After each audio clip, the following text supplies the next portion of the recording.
Perkenalkan, nama saya Jaisal Garasiran, kelas A121 Fakultas Hukum, NIM 2174201041. Pada saat ini saya akan menjelaskan penjelasan singkat mengenai sejarah perkembangan bahasa Indonesia. Sejarah dan perkembangan bahasa Indonesia.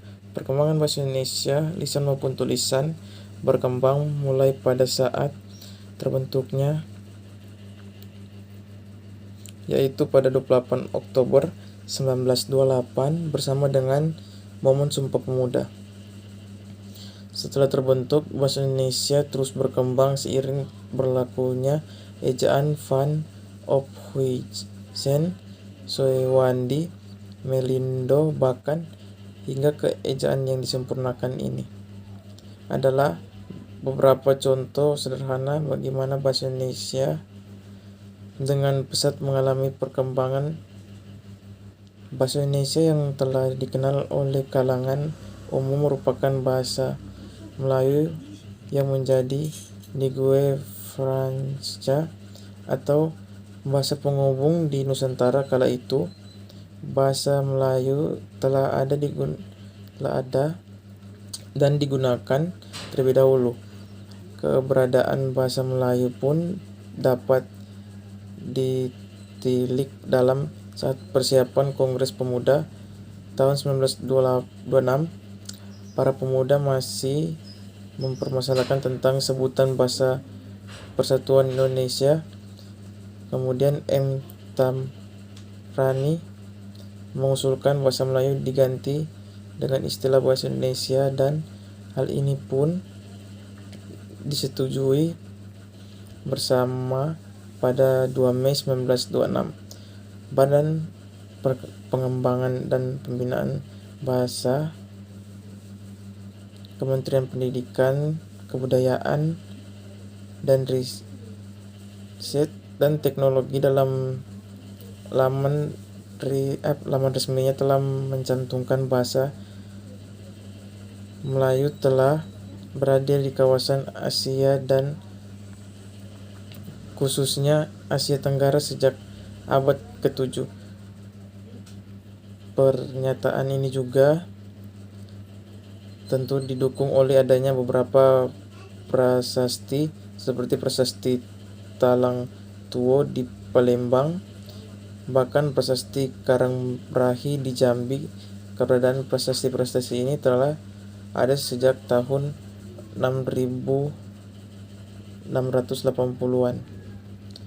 Selanjutnya, untuk sejarah perkembangan bahasa Indonesia dapat disoroti melalui zaman Sriwijaya yang menggunakan bahasa Melayu untuk menjadi bahasa pembelajaran, kebudayaan, dan hingga pada saat penyebaran agama Kristen oleh para pendeta-pendeta dan oleh orang Belanda pada saat masih berada di Indonesia.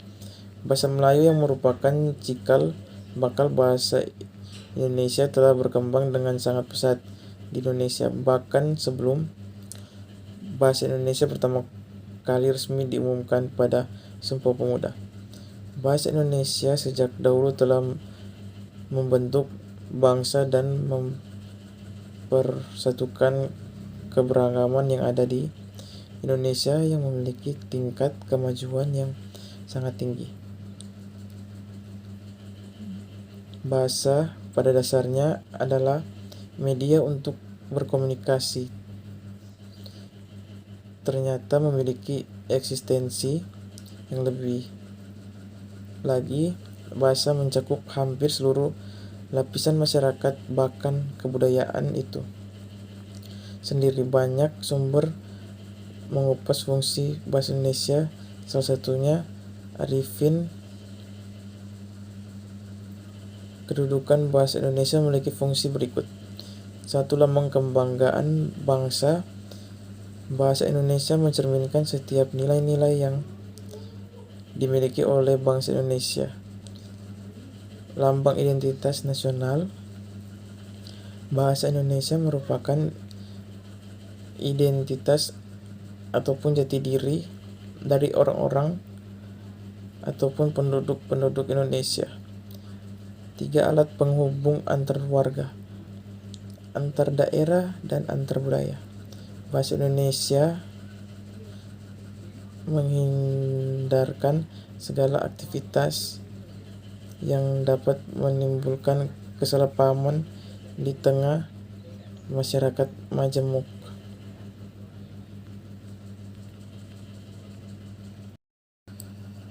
Pentingkah bahasa Indonesia yang baik dalam menerapkan hukum? Bahasa Indonesia merupakan bahasa nasional yang digunakan masyarakat Indonesia sebagai alat untuk berkomunikasi dan menyampaikan sebuah pemikiran atau pendapat. Penggunaan bahasa Indonesia dengan baik dan benar sangat penting, salah satunya di bidang hukum. Bagaimanakah hubungan bahasa Indonesia dengan hukum?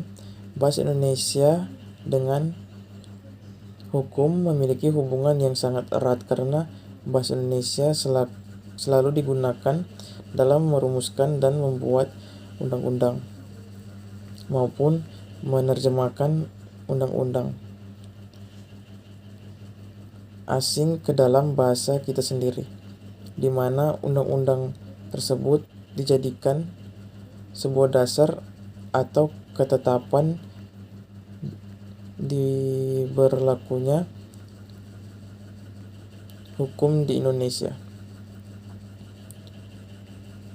Apabila dalam membuat undang-undang atau menerjemahkan hukum asing yang akan dianut Indonesia tidak menggunakan bahasa Indonesia yang baik, akan menimbulkan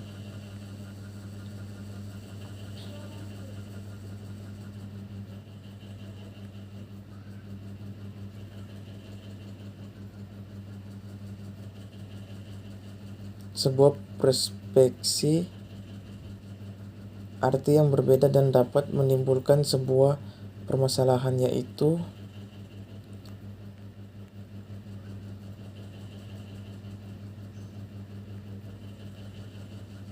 dalam pembuatan hukum tersebut tidak dapat sesuai dengan maksud hukum itu sendiri. Tak jarang pembuatan dan penerjemahan hukum yang sudah menggunakan bahasa yang baik dan benar masih menimbulkan perspektif yang berbeda.